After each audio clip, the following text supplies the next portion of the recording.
E chegou a hora de esclarecer dúvidas trabalhistas publicadas nas redes sociais com a hashtag #QueroPost.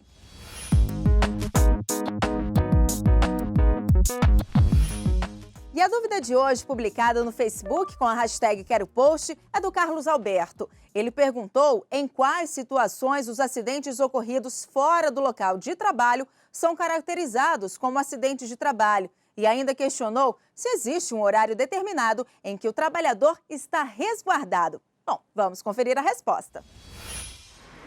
Não consigo lembrar do acidente, não lembro que eu senti dor. Eu me lembro de flechas, mas eu não sei se eram reais, né? Porque flechas de que eu voltava, minha colega falava que eu tinha sido atropelada. Darticleia era auxiliar de coordenação em uma escola para concursos. Quando estava voltando para casa, foi atropelada por um carro a poucos metros do trabalho. Ela ficou afastada por 2 anos e meio, recebendo auxílio-doença acidentário do INSS. A empresa, inclusive, já tinha feito todo o processo. Eu só me apresentei ao INSS, a médica caracterizou o acidente de trabalho, porque era trajeto, né, do trabalho para a parada. A Lei 8.213 de 1991, conhecida como Lei Previdenciária, diz no artigo 21 que se equipara a acidente de trabalho qualquer acidente que o trabalhador sofra, ainda que fora do local e do horário de trabalho, quando em viagem a serviço da empresa, inclusive para estudo quando financiada pela empregadora para a capacitação da mão de obra, e indo ou voltando do local onde trabalha, independentemente do meio de locomoção. A legislação equipara os acidentes ocorridos com a pessoa enquanto ela sai de casa até chegar ao trabalho e da saída do trabalho até chegar em casa como um acidente de trabalho. É claro que aqui a pessoa não está mais trabalhando, né?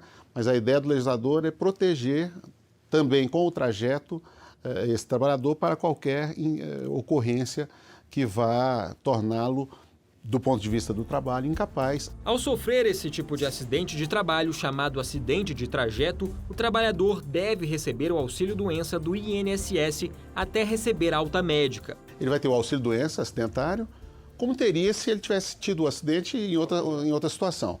Mas, além disso, ele vai ter também, por ser um acidente do trabalho, a lei lhe garante uma instabilidade de 12 meses, sem poder ser dispensado sem justa causa, e esses 12 meses serão contados a partir do momento em que ele parar de receber o benefício da Previdência Social decorrente daquele acidente. E foi por isso que o caso de Darticleia foi parar na Justiça.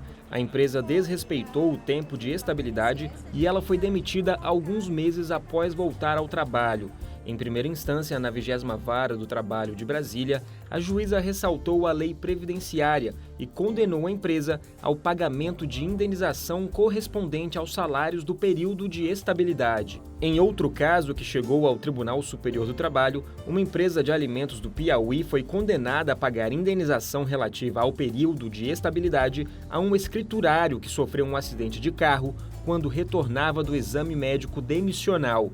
Os ministros da primeira turma, de forma unânime, consideraram que o acidente foi de trajeto, porque ocorreu no curso do aviso prévio indenizado, e por isso a indenização deveria ser paga. Mas para que seja configurado acidente de trajeto, é preciso que o local onde aconteceu o acidente faça parte do caminho percorrido pelo trabalhador habitualmente, independentemente do tempo e da hora do percurso, já que podem acontecer engarrafamentos e outros imprevistos. Exatamente aquele trajeto que normalmente a pessoa faça.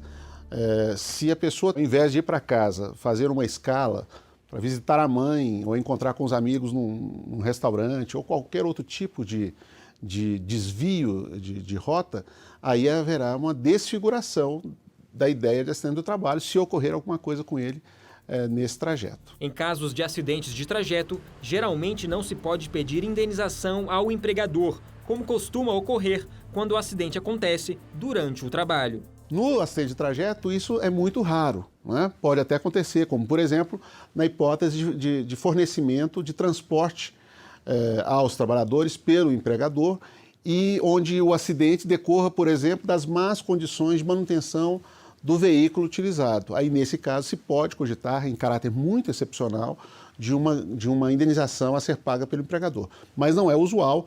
O usual é que os acidentes de trajeto, como eles não têm nenhuma correlação com a atividade do empregado na empresa, né, eles vão gerar apenas o direito a ao auxílio, ao benefício e o direito à estabilidade no emprego.